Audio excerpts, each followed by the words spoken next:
Mosquera es famosa hoy en Colombia.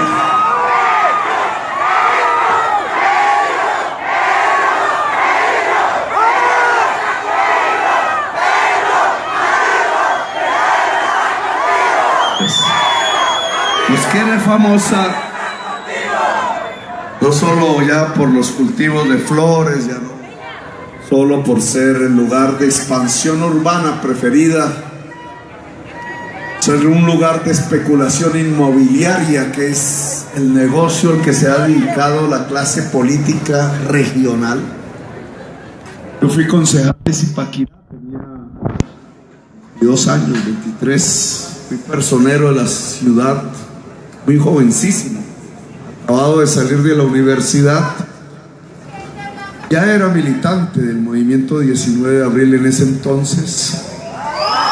La ciudad de Zipaquirá era un municipio obrero, empresas industriales, muchas de las cuales el Estado era propietario. Todas esas empresas industriales las vendió el Estado. Nunca vi que hubiera una crítica sobre que el Estado no podía vender sus propiedades. Ahora sí hay críticas si nosotros decimos que el Estado puede comprar propiedades.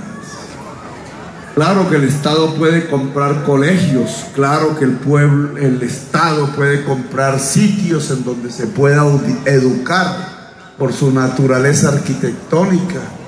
Claro que el Estado puede comprar empresas y es importante para fortalecer las finanzas de una región. Claro que el Estado puede intervenir para lograr la convivencia social cuando en una región la falta de Estado puede hacer estallar en la violencia a la sociedad misma. Se ha venido cocinando en esta extrema derecha, en este neoliberalismo más papista que el Papa, una serie de estigmatizaciones que es necesario que terminen en Colombia si queremos realmente construir una sociedad pacífica. ¿Cómo es eso que un Estado no puede comprar las empresas públicas que antes vendió, por ejemplo?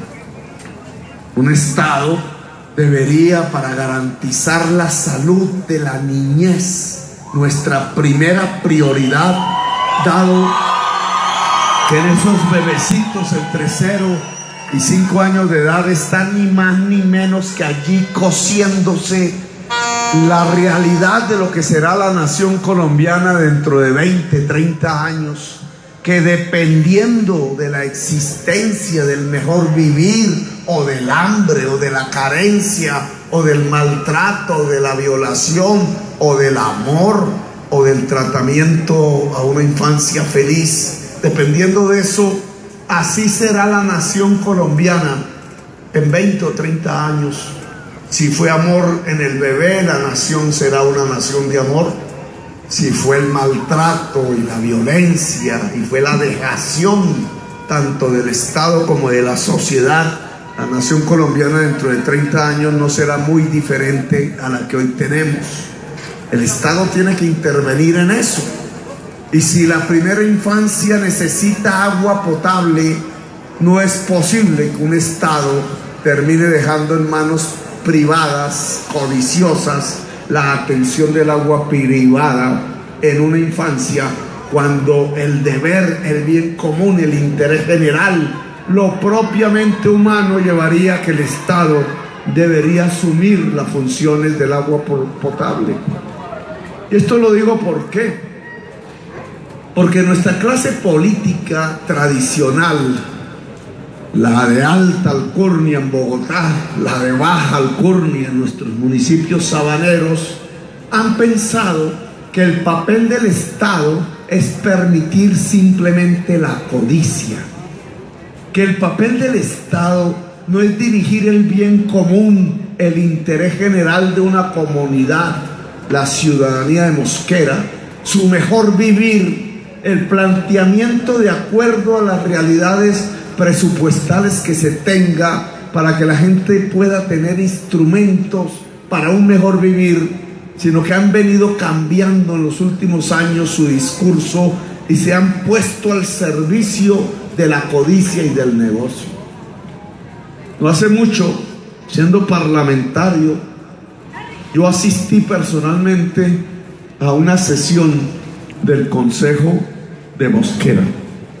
Me invitaba una concejal en ese entonces, y ahora creo que no puedo mencionar mucho, pero esa concejal me llevó, era la oposición única en el consejo, y allí llegué al Consejo de Mosquera.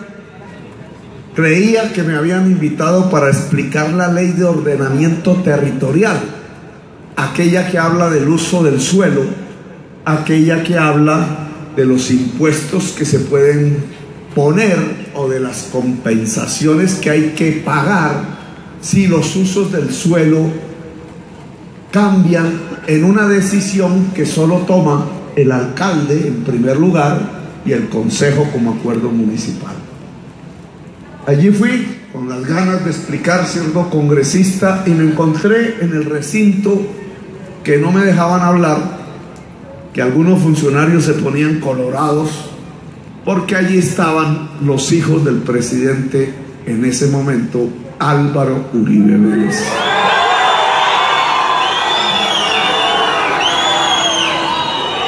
Algún secretario de planeación, no me acuerdo cómo se llama,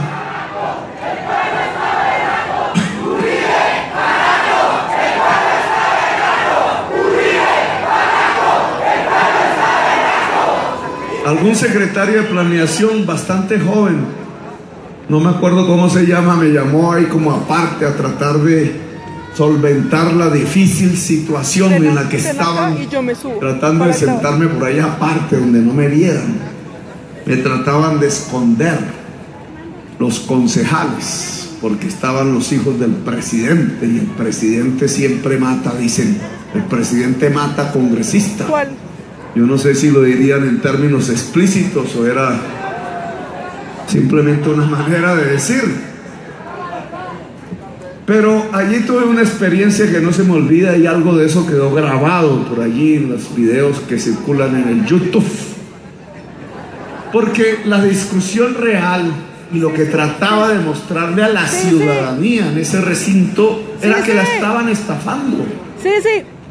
Que no era posible que a través de un cambio del uso del suelo que favorecía a sus propietarios, por una decisión pública, una decisión que tomaba el consejo de la ciudad a instancias del alcalde, la ciudad no recibiera cambio, como lo ordena la ley, hasta el 50% de la plusvalía, es decir, del sobrevalor de la tierra causada por esa decisión pública. Y trataba de enseñarle a los concejales de Mosquera en cuánto podía consistir el incremento de valor de una zona por metro cuadrado rural, que pasaba a convertirse en una zona industrial con el añadido de que era una zona franca. Es decir, que quien se estableciese allí, así fuese con una simple bodega, le dejaba de pagar impuestos a la sociedad colombiana a través del Estado. Y hice los cálculos, sumé todo lo que equivalía a la zona franca y lo que le correspondía a los propietarios que estaban aquí en el consejo. Miré cuál era el precio anterior a la decisión pública y cuál era el precio al que estaban vendiendo los lotes después de la decisión pública, y me dio en ese momento, el peso de ese momento, 60.000 millones de crecimiento patrimonial, por lo cual la ley ordenaba que se pudiese cobrar hasta el 50%, es decir, 30.000 millones de pesos. Los propietarios de ese negocio eran los hijos del presidente Álvaro Uribe Vélez, que era el presidente de Colombia. Y yo, que venía de hacer debates bastantes en el Congreso, incluso desde antes de Uribe, fui congresista por primera vez en Colombia. teniendo 30 años de edad, por el voto popular de la ciudadanía de Mosquera y de Madrid y de Vaca y de Zipaquirá y de Suacho y de Jiménez. Yo fui por primera vez congresista de Colombia, representante a la Cámara por el departamento de Cundinamarca.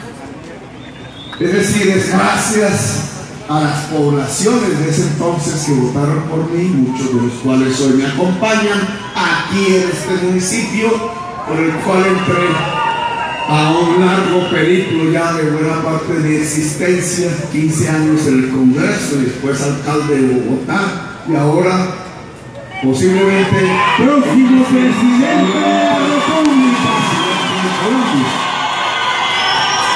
Pero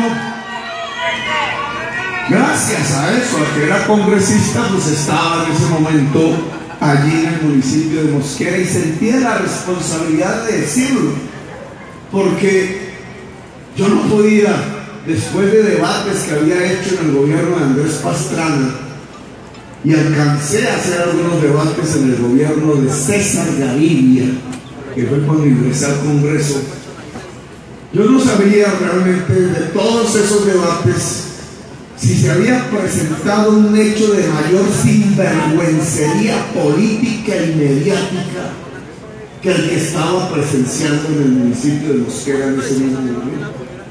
Todavía no había iniciado mis investigaciones sobre la parapolítica, que ya eran una materia más grave aún, porque no se trataba de cómo se robaban 30.000 millones de pesos, sino que se trataba de cómo los políticos tradicionales de Colombia, articulados y ligados al narcotráfico, estaban produciendo un genocidio sobre el pueblo colombiano. Indudablemente más grave era aún la muerte y el asesinato sistemático que el robo del dinero. Pero allí estábamos hablando del robo del dinero. De hecho, el asesinato sistemático también se produjo en el municipio de Mosquera. Muchachos iban muriendo a través de ciertos organismos que eran creados por empresarios de la especulación inmobiliaria para hacer crecer el valor de sus tierras que iban a vender después en forma de barrios y edificios. Eso pasó aquí. Tan pasó aquí en Mosquera, en Funza, en Madrid, en Facatativá, que hasta las personas que me ayudaban en ese momento a hacer el debate, uno fue muerto, el concejal Campos en Funza, asesinado delante de sus hijas, siendo militante del Polo Democrático, y otro tuvo que exiliarse.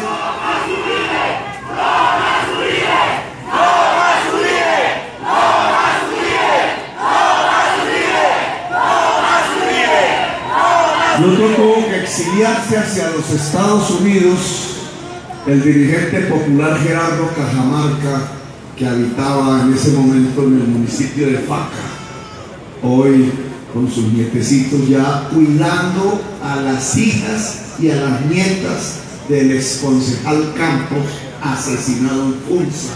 Hasta ese punto llegó la solidaridad humana, después de que un Estado y un gobierno quisieran aquí acallarnos a partir del asesinato político. Pero no fue solo el asesinato político. Aquí muchos jovencitos murieron en ese tipo de operaciones limpiezas que veían el joven, quizás consumidor, a lo mejor, el enemigo de la valorización de las tierras. Y fue por eso que iniciaron una especie de guerra de limpieza con la complicidad de la clase política tradicional. Quienes asesinaron al concejal Campos eran los políticos de esta región. Y quienes hicieron exiliar al entonces dirigente Gerardo Cajamarca eran los políticos de esta región. Y quienes estaban aupando la operación de limpieza social, matando juventudes, eran los políticos de esta región. Y lo eran los políticos de esta región porque estaban haciendo un enorme negociado con las tierras. El que lo denunció no fue el señor senador Galán. El que lo denunció fue el representante de la Cámara, Petro, que vino aquí a mostrar cómo estafaban a la ciudad de Mosquera. La estafaban a partir de ese negociado con un alcalde sumiso absolutamente corrupto, codicioso, le permitió hacer a los hijos del presidente de la República solo porque era el presidente de la República. Porque de un lado está el hecho que debería tener al señor presidente de la República en la cárcel, Los Santos, Álvaro Uribe. El hecho que debió haber propiciado que todos los medios de comunicación en ese momento le mostraran al país la catadura de la corrupción que estaban cometiendo sobre los derechos de la ciudadanía de Mosquera. Se silenciaron. Les pareció más bien chistoso mostrar cómo Petro estaba al lado de los hijos de Uribe en el Consejo de Mosquera. Les parecía anecdótico. Y entonces salió alguna foto por allí y supimos por allá, por las malas lenguas, que el papá había regañado al hijo por haberse atrevido a hablar con el congresista Gustavo Petro, que consideraba él su enemigo. Ellos no son mis enemigos, pero las cosas públicas hay que respetarlas, porque la cosa pública, que es la base única con la cual podemos construir una democracia y por tanto una convivencia entre las diferencias de la sociedad colombiana, que no son muchas, pero que no necesariamente tienen que tramitarse a partir de la violencia y de las armas.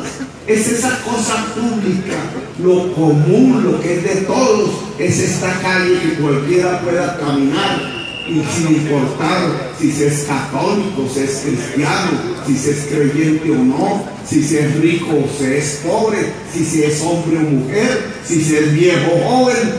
Es lo público lo que nos permite encontrarnos en un mismo lugar, en un mismo espacio. Es lo que nos permite construirnos como una nación, escapar en cierta forma del salvajismo. El pueblo está contigo. Petro, amigo, el pueblo está contigo. Petro, amigo, el pueblo está contigo. Porque lo que reproducían los medios de comunicación en ese entonces era lo que decía el papá, el presidente. Es que mis hijitos son emprendedores. Es que son tan buenos empresarios, decía él. Él decía, son tan buenos empresarios que se ganan la plata. Y hasta si uno juntara a eso que decía él con lo que dice la senadora ex Cabal, militante del Centro Democrático, pues se entiende, porque la Cabal dice es que los pobres son pobres porque son vagos. Claro. Entonces, la mayoría de la población de Mosquera y de la región es de escasos recursos, es trabajadora, pero no es trabajadora porque es pobre, y entonces si es pobre es vaga, según esa tesis. En cambio, los hijitos de él tendrían que ser unos grandes trabajadores, brillantes e inteligentes, que sabían captar que a partir del trabajo se podía construir la riqueza. Los medios de comunicación iban extendiendo esa tesis, arrodillados al poder del que estaba generando el genocidio, simplemente diciendo que los hijos de un presidente se pueden enriquecer en el gobierno de un presidente porque es que son muy inteligentes y emprendedores. Hoy tenemos al presidente Lula del Brasil preso, siendo él el presidente que sacó a 30 millones de personas de la pobreza en Brasil. No ha ocurrido eso en América Latina. siendo él el que logró que la juventud brasileña entrara a una universidad, porque ni existía la universidad en el Brasil no hace mucho. Siendo él el que logró transitar hacia una democracia, está preso porque dijeron que una de las empresas brasileñas le había regalado un apartamento para vivir, apartamento en el cual nunca estuvo, cuyas escrituras nunca fueron de nadie cercano a él, pero solo por la acusación de una persona hablada lo tienen hoy preso y le impiden, de acuerdo a las encuestas, ser el próximo presidente del Brasil. Tan injusto ha sido el hecho de ese presidente de la República preso, que hoy el Tribunal de La Haya acaba de expedir un fallo, un pronunciamiento en el que dicen: el presidente del Brasil, Lula, está preso y es un preso político porque no hay ninguna prueba en su contra. Comparemos ahora con él. Comparemos ahora con lo que pasó en Mosquera. Entonces la realidad de lo que pasó en Mosquera es que un alcalde, quizás asustado, quizás sobornado, y altamente probable que haya sido un soborno, decidió, sabiendo que los hijos del presidente de la República habían comprado unos lotes de terreno ahí donde estaba la variante, en donde el uso del suelo era rural y que el único que podía cambiar ese uso era él, si lograba la aprobación del Consejo, pero solo por iniciativa de él, el alcalde. Entonces decidió enriquecer a los hijos del presidente, cambiándoles el uso del suelo de la tierra sin cobrar los impuestos que la ley le ordenaba, y que el volumen del negocio resulta ser, para la época, fue lo que les demostré a los concejales de ese entonces, que el plusvalor, el mayor valor creado al volver la zona de uso rural en zona de uso industrial. Después otro funcionario, que no era el alcalde, sino un gobernante nacional, decidió volverla zona franca, que tiene que ver con los tributos, implicaba un crecimiento del valor de la tierra y del lote de 60.000 millones. Esa decisión de ese alcalde enriqueció a los hijos del presidente en ese momento en 60.000 millones, con un bien público que era propiedad de toda la ciudadanía de Mosquera: la decisión de usar su suelo y de otorgar qué tipo de uso debe darse a su suelo. 60.000 millones.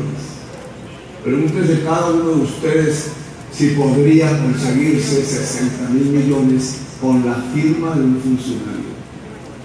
Ni todos juntos nosotros, y ni me meto en la cuenta porque a mí me embargaron. Lo que hago es disminuir el patrimonio. Sumando nuestros patrimonios, tendríamos aquí en este momento, con todo lo que hemos vivido y el valor de los ahorros o de la casita o del poco o mucho que tengamos, tendríamos 60.000 millones. Ni todos juntos. Y esos 60.000 millones se los echó al bolsillo solamente con una firma que duró por ahí 4 segundos en hacerse, con un funcionario hijo de Mosquera, un alcalde enriqueciendo a los hijos de un presidente de la República. Eso se llama corrupción. No solo el alcalde, porque ese alcalde a lo mejor es el que termina preso, como ha sucedido con los Nule, como ha sucedido con los ñoños, como ha sucedido con Kiko. El socio minoritario del negociado es el que se va preso, pero el que hace el negociado, el que se lo cranea, el que lo planifica, el que tiene el máximo poder, a ese la prensa lo llama el estadista. Nunca van presos, nunca los ven ustedes llegar presos. Hasta hemos tenido la sensación, a través del medio de comunicación que los corruptos son los costeños, los nules costeños, los ñoños costeños, Kiko Gómez costeño.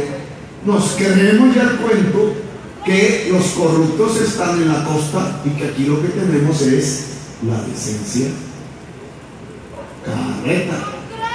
Todos aquellos que están presos por corrupción, los ñoños, los nules, los Kikos, tienen unos socios aquí más poderosos que fueron los que lo incentivaron a robarse el dinero.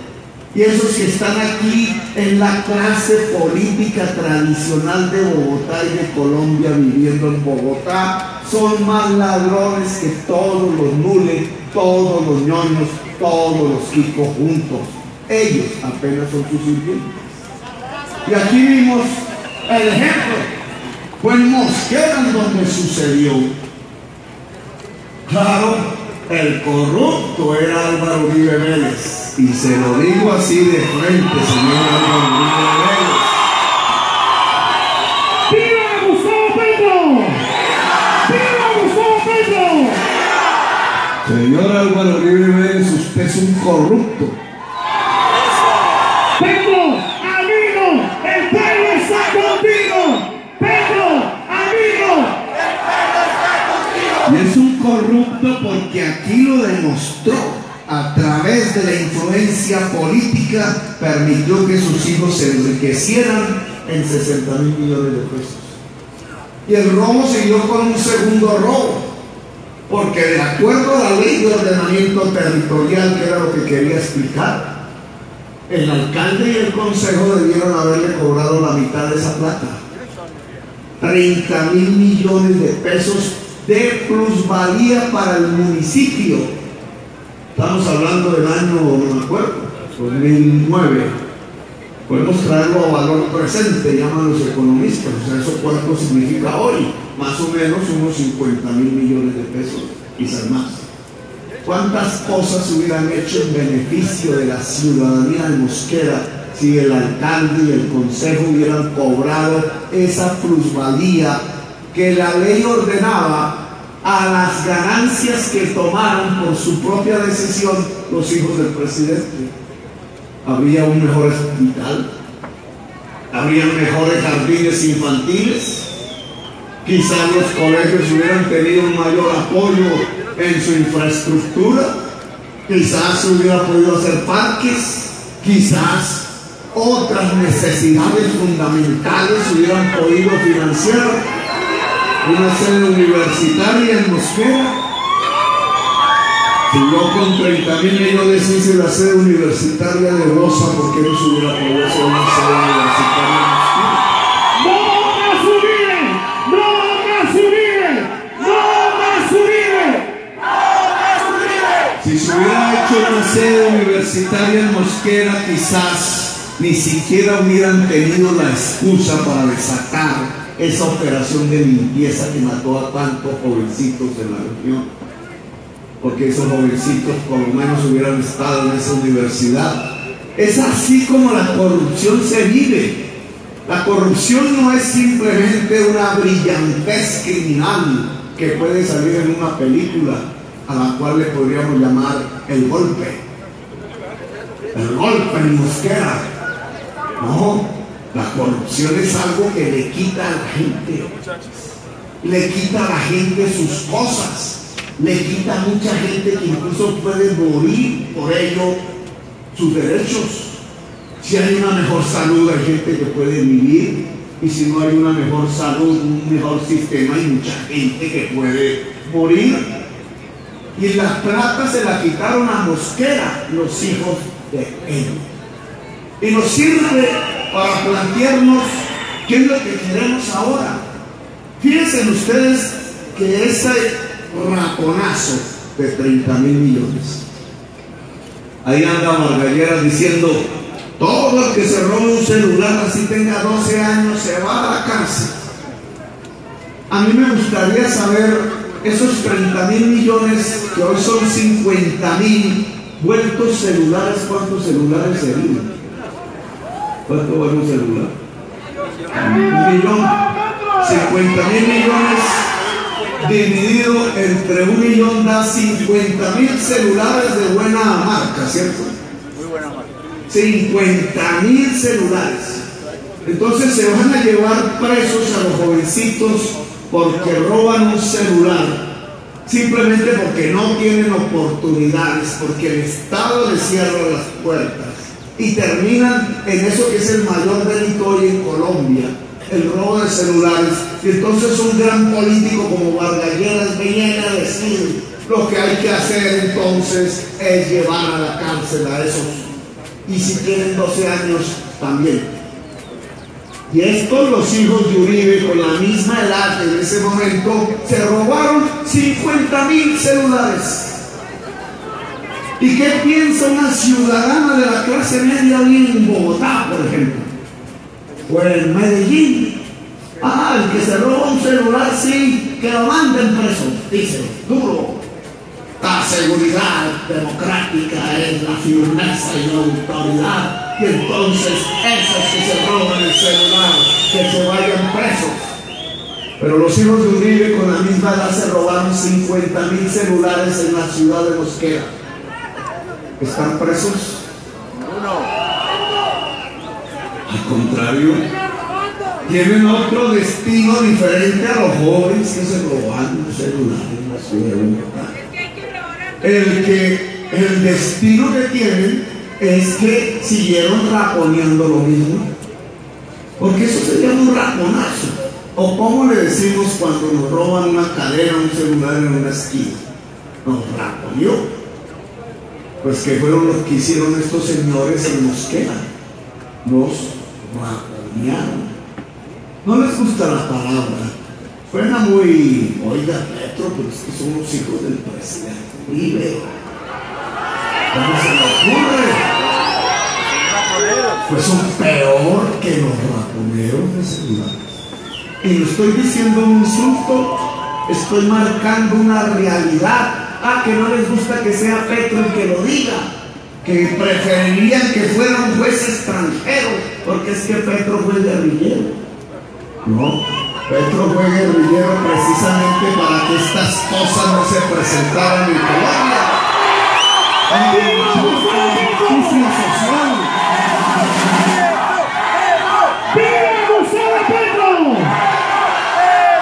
Y porque me dediqué a luchar por la justicia social, porque nunca se me ocurrió de jovencito, cuando tenía esa misma edad, que era concejal de la ciudad de Bogotá, o de Bogotá, de Zipaquirá, o personero de Zipaquirá, que lo fui a los 21 años. A mí lo que se me ocurrió fue, hay que decirlo, sí, se me ocurrió juntar un poco de gente pobre que no tenía casa y nos metimos en un lote de la curia de la Iglesia Católica. ¡Arriba el 83! Y el obispo del entonces de Zipaquirá dijo: no, llamen a la policía, y nos echó a punta de gas lacrimógeno. Y a mí lo que se me ocurrió era que había que seguir luchando. Y entonces terminamos fundando con nuestras propias manos, sin ningún peso de erario, un barrio que se llama ya el barrio Bolívar 83, que todavía está. Las viejitas todavía quieren. Y eso no les gusta. Entonces, que ese muchacho del colegio público que sacaba siempre las mejores notas y que se dedicó a ser personero, y que en lugar de dedicarse a robar como hace toda la clase politiquera, se puso a ayudar a los pobres, porque creía, como muchos de sus congéneres, aquí don Jaime Gómez es testigo de eso, ¿no? Fue mi concejal suplente, el primer presidente de Bolívar 83, la Asociación Provivienda Bolívar 83, que tenía como frase: por techo y vida digna. Por techo y vida digna. Entonces de allí a mí dije que la política es construir la justicia social, porque Colombia es un país desigual y injusto, y éramos una generación que quiso hacer eso y lo buscó. De ese mismo barrio que hicimos nos sacaron a la fuerza el ejército. También Jaime Gómez estaba ese día conmigo. Una vez nos escapamos vestidos de mineros Y otra vez me disfracé de viejita. Y me les escapé otra vez. Y otra vez cuando vimos que entraban los tanques nos fuimos y nos metimos. Y ahí, paquete, fui a parar con mis huesos a la tortura y año y medio en la cárcel. Y entonces estos sinvergüenzas de la politiquería de hoy dicen, es que Petro no tiene autoridad moral porque fue un criminal por ser de M19. No, al contrario, me siento orgullosísimo de haber demostrado que podía haber una generación de jóvenes que podía arriesgar su vida propia, su estabilidad, con el fin de que en este país hubiera justicia. Que se aguantó la tortura y se aguantó un año y medio de cárcel, pudo ser más, y que tuvimos que vivir en los páramos y en la clandestinidad. Se me había olvidado hasta que me llamaban Gustavo. Pero yo siempre sentí que es que la política consistía, como Bolívar, como Nariño, como La Pola, como el general Rafael Uribe, como Jorge Eliezer Gaitán, como Carlos Pizarro, que consistía en luchar por la justicia, y que hay gentes que decididamente son capaces hasta de dejarse matar con tal de seguir luchando por la justicia, y que este tipo de politiqueros de la vagancia, ellos sí, delincuentes, no pueden entendernos, no pueden entender cómo puede haber gente que haga la política pensando en el bien común, dado que ellos solo han hecho la política pensando en su propio futuro personal. Y se estrellan dos maneras de hacer política en Colombia. Se enfrentan, la verdad sea dicha, a quienes intentamos mostrar un camino diferente, lo que hacen es asesinarnos. Por eso asesinaron al mariscal Sucre, y por eso asesinaron al general Rafael Uribe, y por eso asesinaron a Jorge Eliezer Gaitán, y por eso asesinaron hasta un conservador como Álvaro Gómez Hurtado, que es un conservador grande, y por eso asesinaron a Galán, y por eso asesinaron a Pardo, a Jaramillo, a Pizarro. Ya quisieran venir aquí a ver cómo nos asesinan a nosotros, y no nos vamos a dejar, porque esta vez queremos de verdad cambiar la historia de Colombia.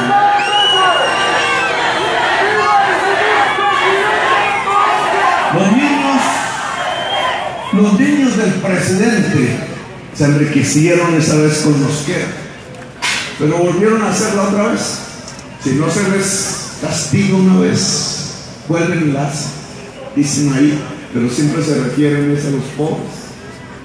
Pues los hijos del presidente fueron a Panamá y allá se reunieron con un presidente que hoy está preso por corrupto, porque había recibido sobornos de Odebrecht. Y en la ciudad de Panamá se reunieron con el grupo Nure y con el grupo de Odebrecht en un sitio que permitió el presidente sobornado por Odebrecht de Panamá. Y estaban en la licitación de la Ruta del Sol, la obra de infraestructura más grande de Colombia, hasta hoy, hecha después del canal de Panamá, que se robaron también. Y esa obra, la Ruta del Sol, que es una doble calzada 4G que llama Vargas, iba a ser licitada, y los hijos del presidente estaban definiendo quiénes se iban a ganar la licitación. Es decir, después de tumbar a Mosquera, estaban cometiendo un crimen, que es predeterminar un contrato público que solo puede tener ganador de acuerdo a la ley, si el mejor gana después de abiertas las propuestas. Eso es carreta en Colombia. Eso solo lo hacen los honestos, no se cumple la ley. Entonces los hijos de él estaban predeterminando el ganador de la licitación, y los estaban definiendo entre si eran los Nule, que ya estaban en la avenida 26 de Bogotá, o era Odebrecht. Y como los Nule ya venían caídos en desgracia, le echaron toda la prensa encima a los Nule, y nunca hablaron de Odebrecht, a pesar de que yo mismo, siendo senador de la República, le dije a toda la prensa colombiana que el grupo Odebrecht era parte del cartel nacional de la contratación. ¡Viva Gustavo Petro! Se fueron contra los nules y privilegiaron a Odebrecht en la prensa, pero lo mismísimo estaba sucediendo en la mesa criminal de negociaciones que realizaban en Panamá. Le dijeron a los nules, los hijos de Uribe, usted no va, el que va es Odebrecht. Y Odebrecht se quedó con la Ruta del Sol, hoy famosa. Se asoció a Luis Carlos Sarmiento Angulo, cuyo abogado era Néstor Humberto Martínez. Ya ustedes pueden armar este rompecabezas. Le entregan la licitación más poderosa de Colombia, el grupo Odebrecht. Están los hijos del presidente Uribe predeterminándola, ya cometiendo un nuevo crimen allí, un nuevo delito con lo público, y empieza una cadena de sobornos de Odebrecht sobre la línea política de los Uribe Vélez. El primer candidato presidencial de Uribe Vélez, Uribito, Jaime Arias, en la oficina de Odebrecht, fotos con el jefe de Odebrecht. El segundo candidato presidencial de Uribe Vélez, porque Uribito no le sirvió, Juan Manuel Santos, recibiendo dineros de Odebrecht, confeso por el propio Odebrecht. El tercer candidato del presidente Uribe Vélez, después de Juan Manuel Santos, al que llamó traidor, es decir, se le tumbó la plata, Zuluaga, sobornado por Odebrecht. Y el cuarto candidato del presidente Uribe, el actual Iván Duque, asistente a la reunión con Zuluaga, con Odebrecht. ¿Qué es lo que tenemos, señoras y señores? Que el Centro Democrático, en vez de llamarse Centro Democrático, porque ni es de centro, es de extrema derecha, ni es democrático, es totalitario, debería llamarse la Oficina Central de Odebrecht en Colombia. ¿Y cuánto nos tumbarían ahí? ¿Cuánto nos tumbaron? Toda una carretera nacional congelada, vuelta a nada, paralizada. Hasta el socio haciendo el puente hacia Villavicencio se le cae el puente. El Banco Agrario, que debería estarle dando crédito a los campesinos y a las campesinas para soportar la producción de alimentos en Colombia, ahí sí no le entregó el crédito al campesino y a la campesina, a la cual siempre le dicen que no, sino le entregó el billete a Odebrecht. Billete que es de nosotros, billete que es de ustedes, billete que es de la sociedad colombiana. Razón tenía Álvaro Gómez Hurtado cuando decía que estábamos en un régimen dictatorial de la corrupción. Estamos bajo un régimen de la corrupción. Y hoy hay dos partidos: el partido de la ciudadanía contra la corrupción y el partido de la corrupción. El partido de la corrupción tiene sus dos principales candidatos. El de Cambio Radical, que es el partido que más presos por corrupción tiene en Colombia, le ganó a Uribe, Vargas Lleras, y el partido del propio Uribe, que es la Oficina Central de Odebrecht en Colombia. Ambos los partidos de la corrupción con sus candidatos, Vargas Lleras y Iván Duque. Y hay una ciudadanía. Hoy un opinador, se llama Mauricio Vargas, que fue funcionario de César Gaviria, en Comunicaciones, dice en un artículo Petro no sé qué, sí, llena las plazas, muy interesante. Seguro que llenó todas esas plazas con el dinero de Maduro, y esa es la prueba de que los buses y los refrigerios, ¿cómo puede, dice el tipo? Yo vine porque quise, a mí no me pagaron. Yo vine porque quise, a mí no me pagaron. ¿Cómo puede, dice, cómo puede ese candidato Petro llenar a hacer esas manifestaciones tan inmensas? ¿Cuántos buses no valdrá toda esa vaina y cuántos refrigerios? Seguro la plata es de Maduro. Y no hemos contratado un solo bus en toda Colombia. Aquí ustedes, la mayoría no han almorzado, yo tampoco. Ni un solo refrigerio. Y este tipo de opinadores que se creen de la mejor sociedad de Colombia, se creen con la autoridad moral de venir a cuestionarnos lo que no es cuestionable. Y es que la gente está llegando libremente a la plaza pública para escuchar las ideas de Petro, buscando una esperanza, buscando un cambio de la sociedad. Petro, Petro.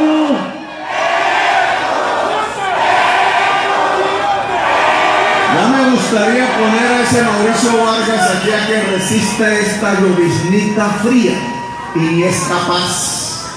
Y así ni siquiera podría interpretar por qué la gente se aguanta la lloviznita fría, cansona, que pega hasta los huesos, simplemente aquí para hacer una demostración de apoyo político y de construir una alternativa colectiva que cambie la historia de Colombia.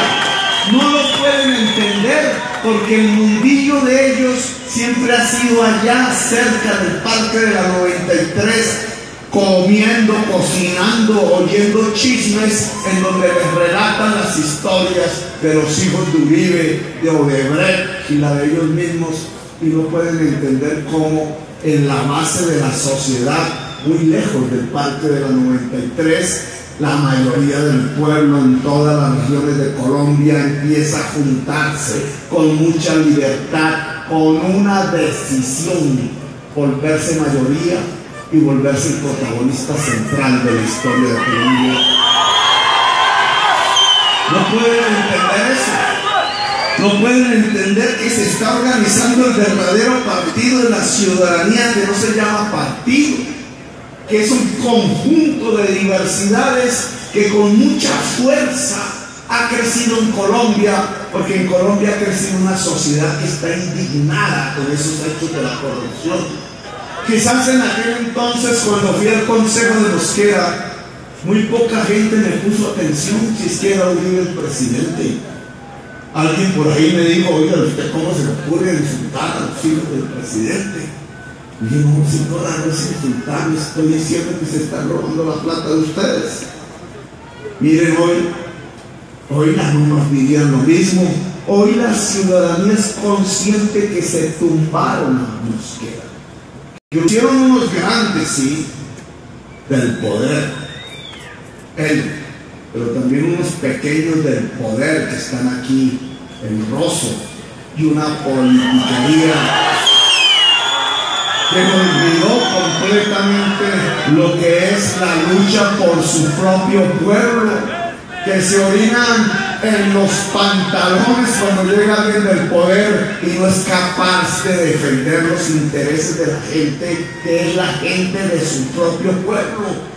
Unos bandidillos de poca monta que son los que terminan presos, porque siempre la justicia termina defendiendo al gran corrupto.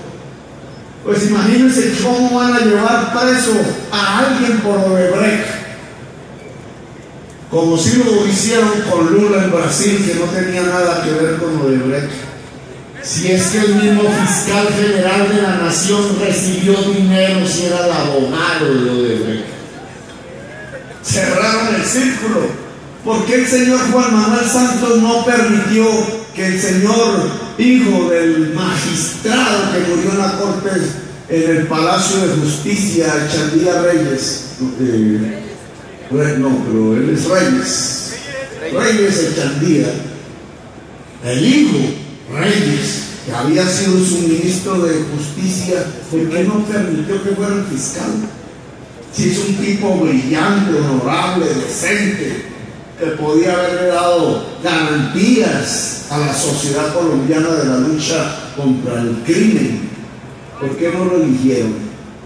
No lo eligieron porque Vargallera ya dominaba la Corte Suprema de Justicia en eso que llaman el cartel de la toga.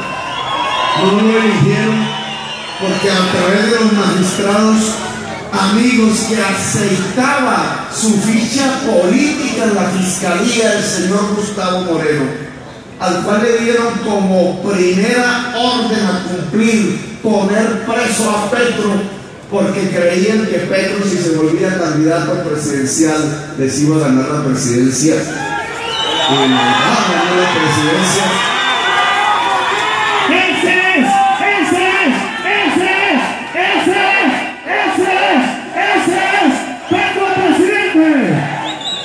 Mientras me embargaban con $100 millones, me ponían otro embargo y otro embargo, a ver si me arrinconaba, y a ver si mi familia explotaba, y entonces terminaba por entrar en una crisis personal yéndome del país, quién sabe, arrinconado. Mientras trataban de hacer eso, ellos iban aceitando la Corte Suprema de Justicia a través de su funcionario Gustavo Moreno, disquezar anticorrupción, que además llegan al extremo del cinismo, porque ese era el fiscal anticorrupción. Iban sacándole las cartas a los testigos falsos que Álvaro Uribe Vélez había puesto contra funcionarios y congresistas de la oposición, e iban construyendo la mayoría que no iba a permitir que el magistrado, que el ministro Reyes, hijo del magistrado Reyes Echandía, víctima de la quema del Palacio de Justicia, pudiera ser el fiscal general de la Nación. Pusieron fue a Néstor Humberto Martínez. ¿Y saben por qué? Porque era el único que, al haber recibido los mismos dineros de Odebrecht, no iba a permitir que ninguno de los que construyeron el acto de corrupción más grande de los últimos años con Odebrecht cayera preso, porque es él mismo un cómplice de Odebrecht. Porque si se quiere, lo que estamos viviendo es un gobierno y una cofradía delincuencial. Es una asociación para delinquir, pongámoslos en los términos que toca. No hay ninguna pelea entre el señor Santos y el señor Uribe, son lo mismísimo. Ambos están metidos en el mismo embrollo. Ambos han sido sobornados por Odebrecht. Y por eso tienen un fiscal general común para que no los investigue el señor Néstor Humberto Martínez. Lo único malo que les ha sucedido es que apareció una piedra en el zapato. Petro. Petro, amigo, el pueblo está contigo. Petro, amigo, el pueblo está contigo. Petro, amigo, el pueblo está contigo. Y es una piedra en el zapato porque a mí no me gusta ser como ellos. Porque no les acepto las invitaciones. Entonces dicen, es que Petro es un soberbio. ¿Soberbio con quién? Si yo me abrazo con la señora de la aduana y del mercado y me siento de la misma gente del señor albañil, me siento de los mismos, me encanta, me siento bien, me siento contento. ¿Dónde está la soberbia? ¿Saben de dónde sale la soberbia? Que no les acepto ir a tomar whisky en el Club El Nogal y hacerles caso. Y no les hago caso, no porque al final son seres humanos, no porque les tenga rabia ni nada, sino porque es que ellos son responsables de esta inmensa injusticia social que ha condenado a Colombia a ser la tercera sociedad más desigual de toda la humanidad y que ha condenado a Colombia a 2 siglos de permanente violencia. Ellos son los responsables de una enorme incapacidad que ha condenado al 90% de la población rural de Colombia a no haber terminado la primaria. Y han condenado al 60% de toda la población colombiana a no haber terminado el bachillerato. Ellos son responsables de que no exista una sola generación de jóvenes desde que nos volvimos independientes que haya conocido la paz. Ni una década siquiera. Todas las generaciones de jóvenes que desde la batalla de Boyacá han aparecido en este país, todos hemos sido convocados antes que al saber, antes que al arte, antes que a la ciencia, a la guerra y a aprender a matarnos los unos a los otros. Van a las iglesias que nosotros respetamos porque andan por ahí ya diciendo desesperados, viendo que el triunfo popular se acerca, que es que nosotros vamos a quemar las haciendas, que es que nosotros vamos a expropiar las empresas, los taxis, los apartamenticos de la gente, que es que nosotros vamos a convertir a Colombia en una Venezuela. A Colombia ya la convirtieron en una Venezuela y fueron ellos. No dependemos sino del carbón y del petróleo, igual que Maduro en Venezuela. Ya supeditaron la justicia a la política, igual que en Venezuela. Ya matan aquí más jóvenes que allá en Venezuela. ¿O que son los falsos positivos? No eran miles de jovencitos llevados, recogidos por la noche. Habría que ver cuántos de Mosquera, cuántos de Suacha, aquí cerca, vecina. Todas las noches a camiones militares para llevarlos a los campos de batalla, para desnudarlos en las madrugadas, para fusilarlos unos a otros por miles, para vestirlos de guerrilleros, para presentarlos a la prensa y entonces ganaban voz a través de la resolución 029. La resolución 029 es pedida por el Ministerio de Defensa del presidente Álvaro Uribe Vélez.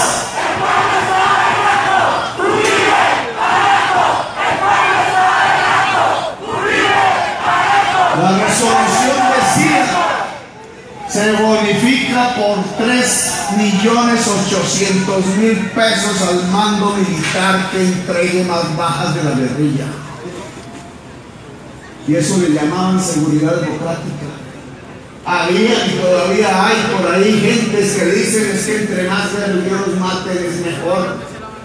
Y aún ocultan que lo que presentaban por la televisión como guerrilleros muertos no eran guerrilleros muertos, eran los jovencitos de Mosquera, eran los jovencitos de Suacha, eran los jovencitos de Ciudad Bolívar, eran las jovencitas y los jovencitos de los barrios populares de Bogotá que habían recogido para presentarlos como bajas de la guerrilla para ganarse y echarse al bolsillo un mando militar, 3.800.000 pesos y una medalla. Y Uribe no frenó eso, ¿saben por qué? Porque entonces al ver en la televisión miles y miles de muertos, la mayoría de la sociedad colombiana se levantaba con pañuelos como en las corridas de toros a aplaudir la muerte del animal y victoriaba al César. Y lo quería reelegir otra vez y otra vez y otra vez, y aún hoy quieren reelegirlo, como si esos 3.000 o 4.000 jovencitos asesinados de manera sistemática no merecieran el respeto de la sociedad colombiana. ¡No más Uribe! ¡No más Uribe! De la corrupción del dinero, que es lo que los mueve, que no son 100 millones ni 50 millones de pesos 50 millones de pesos fue lo que le pagó el hijo del presidente Uribe al municipio de Mosquera como impuesto por el cambio del uso del suelo. 50 millones de delegados. De 50.000 millones, 50 millones. Pero esos sí son los mismos que van a aprobar en el Congreso el subir el IVA a la canasta familiar de los colombianos. Pasamos del robo del dinero al genocidio del pueblo. Porque es que estas maquinarias no están solamente para robar dinero. La única manera para poder robarle el dinero a las manos llenas de los colombianos y las colombianas es con el terror, es con la parálisis que genera el miedo. Una persona con miedo sale corriendo lejos, rápido, o se mete debajo de la cama en la casa, no abre la puerta. Y eso es lo que hicieron con nosotros, a partir de ese terror que desataron. En las noches, los toques de quedas, las zonas, las masacres, los genocidios, la sierra eléctrica, la forma de asesinar a las personas para que generara terror. Ya no era el muerto que estaba muerto, sino los vivos que quedaban viendo eso. Así fueron logrando que el pueblo se encerrara en las casas, que no abriera, que no saliera a la calle, que no se reuniera, que no discutiera. El miedo les permitía mantenerse en el poder. Con el miedo paralizaban la iniciativa de la gente. No había protesta, no había movimiento. ¿Qué le pasaba a Colombia? Que se estaba dejando asesinar. El asesinato masivo tenía que ver con detener la sociedad colombiana aterrorizada para seguir robándose el billete. Lo que siguió fue Odebrecht, lo que siguieron fueron las regalías del petróleo, lo que siguieron fueron las regalías del carbón. Se echaron al bolsillo la poca riqueza nacional. Vendieron Isagé. Fíjense ustedes que yo hace 2 días allá en una zona en conflicto, el norte del Cauca, que tiene unas circunstancias específicas. La mayoría de la gente está viviendo en las montañas y no hay tierra fértil. Poblaciones indígenas, negras, encaramadas, donde ya no se produce prácticamente nada y su población crece, sus niños aumentan y la tierra fértil allá abajo, fertilísima, como la sabana de Bogotá y quizás más, llena de cañaduzales de pocas personas. Y entonces esa población en las montañas a veces se va al otro lado de la montaña, en la cordillera, para irse al litoral a sembrar hoja de coca. Y la principal zona exportadora de cocaína se convirtió en litoral pacífico. Y los ejércitos empiezan a subir, las armas importadas. Ya ni siquiera son los mafiosos colombianos los que controlan la zona, son los mafiosos mexicanos. Y ya no es el general de Colombia, del ejército, el que llega a ver cómo hacen para detenerlos, es un general de los Estados Unidos.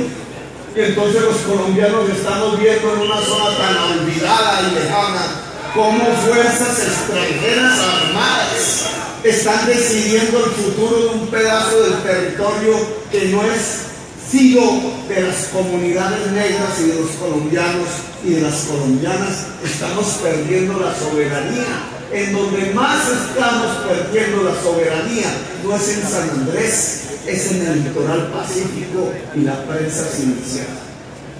¿Por qué? Porque toda esa población termina desesperada buscando lo único que hay para vivir, que es sembrar hoja de coca y hacer pasta, y quienes entregan el billete son los carteles mexicanos. RCN dice la FARC porque les gusta, pero no son la FARC, es el cartel de Sinaloa. Y nos están engañando porque el cartel de Sinaloa y los Zetas y no sé qué otros nombres de allá, de un salvajismo terrible que aprendieron de acá, son los que se están tomando a Medellín, son los que se están tomando parte de Antioquia, Y si aquí no viene un gobierno capaz, un presidente capaz, si nos pone un señor eso de la vida fácil, que no es capaz de hacer un doctorado en Harvard, sino sacar un concilio.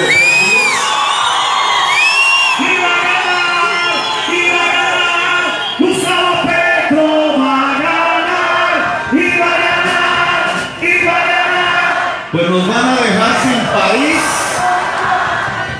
Va a tocar ahí recoger lo poco que nos quede, los restos de Colombia, el resto del ejército, el resto de la policía, el resto de nuestra juventud. Porque un mal presidente, un incapaz en el gobierno ante la situación que empieza a sobrevenir, va a colapsar. Nos quieren tomar ejércitos del narcotráfico pagos desde el Estado, con acumulaciones de dinero en el extranjero, con una capacidad militar mucho más grande que la que hemos tenido en Colombia, porque las armas las sacan allá del otro lado de la frontera, directamente de los Estados Unidos. Es un tipo de mafia más poderosa que la que se desarrolló en Colombia. Está prácticamente conduciendo a un país tan populoso y con tanta tradición estatal como México a un genocidio como los que nosotros vivimos en épocas pasadas o peor. Y esos agentes de allá, esos actores de las armas y la violencia de allá, están entrando a Colombia a controlar territorios que para ellos consideran estratégicos. ¿Y saben por qué entonces nuestra población termina dominada allá en el litoral pacífico por este tipo de agrupaciones, una de las cuales no se llama disidencia de la FARC, se llama el cartel de Sinaloa, mató a los periodistas ecuatorianos? Porque del lado de acá, hacia el río Cauca, en donde podrían cultivar tierras, en donde podrían alimentar a sus hijos, una estructura económica de tenencia de la tierra se le impide. En un cultivo que dejó de producir puestos de trabajo, en un cultivo que dejó de producir azúcar para producir etanol, que causa el cambio climático como el carbón o el petróleo, en unos cultivos que a través de la gaseosa envenenan a nuestra primera infancia. Y me atreví a decir, oiga, racionemos, hagamos un uso de la razón. ¿Para dónde vamos allá? En un lugar concreto de Colombia. ¿A dónde estamos llegando? No es hora de que esa olla a presión pierda presión. ¿No sería importante un gobierno que le pidiera a esas personas que utilizan la tierra fértil para producir el veneno de la gaseosa y el etanol? ¿Por qué no hacemos un trato? El gobierno compra la tierra y le entregamos a esas comunidades arrinconadas y desesperadas para que entonces podamos tener los controles sobre nuestra propia soberanía nacional. ¡Viva Gustavo Petro! ¡Viva Gustavo Petro! Y mencioné un nombre de uno de los propietarios que hay allí, Ardila Rubio, que coincide con ser el propietario de RCN. Y mire el escándalo que me armaron. Aquí en Bogotá yo compré TGI. No gustan, ¿no? El Estado puede comprar una empresa, ¿por qué no? Nosotros compramos TGI. Aquí en Bogotá yo compré cantidades de edificios para hacer los centros locales de aprendizaje de arte de los niños. Compramos edificaciones de colegios abandonados para hacer colegios. Nunca mostraron eso por televisión, se la pasan diciendo que no hice colegios. ¿Y por qué ahí no había un escándalo si yo como alcalde no solo solicitaba comprar, sino comprábamos?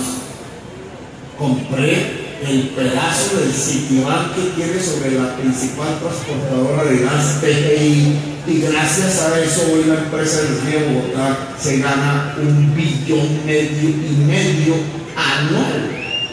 Cuando yo la recibí se ganaba 600 mil millones de pesos. Pero uno, como era Ardila, como era la campaña, Como ahí es que buscar mostrar a Petro como Maduro, como de lugar, entonces hay que confundir la palabra comprar y la palabra solicitud voluntaria con la palabra expropiación. Ni Azocaña me dijo groserías, ni el señor Viladule, ni ninguno de los productores de carne, porque ellos saben lo que está pasando. Ellos saben que se están consumiendo un agua fósil, que agua fósil es un concepto nuevo que en Colombia no nos han enseñado, que son estanques de agua que no fluye, que están debajo de la tierra desde hace 20, 30 siglos, que si se las chupa uno se acaba, y que entonces deben ser guardados como una especie de reserva para emergencia en caso de una enorme sequía para el ser humano, y las están sacando para irrigar todos los días los cultivos, es decir, están dejando sin agua la zona. Y ellos lo saben, ellos saben que hay que hacer algo diferente, pero fíjense ustedes, no fue de ellos la grosería provino de quienes deberían informar de manera objetiva y tratar de comunicar las informaciones y las enseñanzas. Señores de la prensa que atacan con groserías, si no hay una válvula de escape en el norte del Cauca a partir de la tierra fértil del valle geográfico del río Cauca para comunidades indígenas y negras y mestizas campesinas, vamos a perder el territorio nacional al otro lado, en el litoral pacífico, porque los carteles mexicanos están recibiendo poblaciones desesperadas para cultivar como nunca antes hoja de coca y pasta, para volver esa región armas y violencias de la exportación de cocaína de América del Sur hacia los Estados Unidos, rumbo por el mar. Un presidente debe saber eso. Y un presidente, no importa con quién y qué poderoso sea, tiene que poner las cartas sobre la mesa. Y claro que hay que dialogar, y habrá caminos diferentes y hipótesis diferentes, pero no podemos negarnos nuestra realidad. Una realidad que ellos no pueden ver porque ya son incapaces, porque están tan cegados de la corrupción y de la vida fácil, porque nunca han sentido un asador en su mano, y lo que produce en la piel de la mano cuando se descarga sobre la tierra para hacer un surco, que nunca han visto cómo sufre una mujer todos los días cuando está sola y con hijos intenta defender día a día la posibilidad de que coman, se vistan y estudien, que nunca han visto los sacrificios de una juventud que quiere estudiar, que nunca han visto ni saben qué es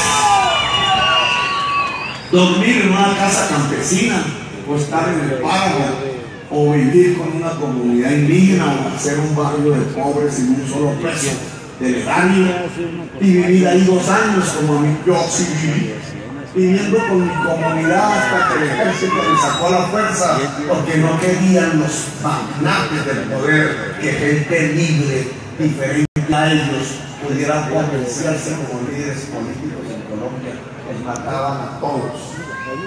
Yo sobreviví, y hoy intentan impedirlo, y hay que saber por qué intentan impedirlo. No es solo porque no pueden hacer más sus negocios sucios como el que hicieron en Mosquera. No es solo porque saben que la corrupción, si llega a Petro, se acaba, que el que las haga en el gobierno se va preso. No lo voy a defender, yo mismo lo denuncio, como he denunciado a los corruptos en Colombia. Pero no es solo eso, hay algo más en el fondo todavía, que no quieren un gobierno que luche contra la corrupción, y es que aún quieren menos un gobierno que luche por la justicia social. Eso es lo que menos quieren. La mayoría del pueblo de Mosquera, las mujeres sobre todo, son trabajadoras de flores, son trabajadores de la construcción, hay fábricas, hay obreros industriales, hay gente que carga bultos, hay indígenas como nuestros compañeros indígenas Misak aquí presentes, de la salud, la comunidad Misak, desplazada también por la violencia de esa misma región de la que estoy hablando. Mira dónde llega la gente, simplemente porque no abrimos las oportunidades allá mismo. Porque hay SACs en Bogotá, porque el pueblo guambiano